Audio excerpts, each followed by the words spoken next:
मैंने वर्षों से इस चीज पर ध्यान दिया है कि जब परमेश्वर हमें दुख के स्थान पर ले जाता है, तो वास्तव में उसका कुछ मतलब नहीं निकलता। दर्द हमारे फैसलों को धुंधला कर देता है और फिर हम सोचते हैं कि इसमें से क्या भलाई निकल सकती है।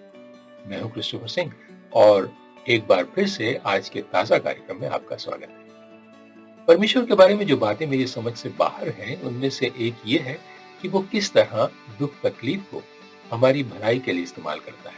हमारी सोच के अनुसार आशीर्वाद अच्छा है और दुख बुरा है। हम इसी तरह सोचते हैं, लेकिन परमेश्वर इस तरह नहीं सोचता। उसके लिए दुख उसकी योजना का एक महत्वपूर्ण हिस्सा है। इसलिए यीशु अपने शिष्यों को आने वाले समय के लिए तैयार करना शुरू कर देते हैं। बाइबल में लिखा है, मत्ती 17 अध्याय 22 और 23 वचन में, जब वे गलील में थे तो यीशु ने उनसे कहा, परमेश्वर का पुत्र मनुष्य के हाथ में पकड़वाया जाएगा और वे इसे मार डालेंगे और वो तीसरे दिन जी उठेगा।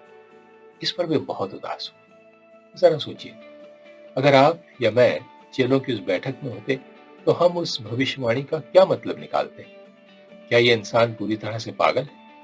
ये चमत्कार काम करने वाला, तूफान को डांट कर स्थिर करने वाला, दुष्ट आत्माओं को निकालने वाला यीशु, जो ऐसी सामर्थ्य के साथ उपदेश देता है, क्या वो मारा जाएगा और फिर मृत्यु के बाद फिर से जीवित हो जाएगा?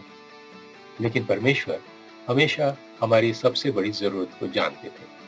वो मृत्यु और विनाश के बारे में सब जानते थे, जिसके कारण अनगिनत जीवन बर्बाद हो गए, क्योंकि हमने परमेश्वर को अस्वीकार कर दिया था।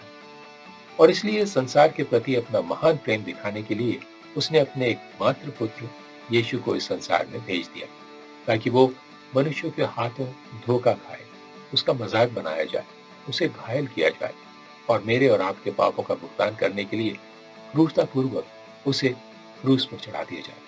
और जब वो मृतकों में से जीवित हो, तो हम उसके प्यार से एक नया जीवन पा सकें। उसके शिष्यों को कुछ समझ नहीं आ रहा था, लेकिन इस सब के बावजूद परमेश्वर ने फिर भी अपने बेटे यीशु को हमारे वास्ते पीड़ित होने के लिए भेजा।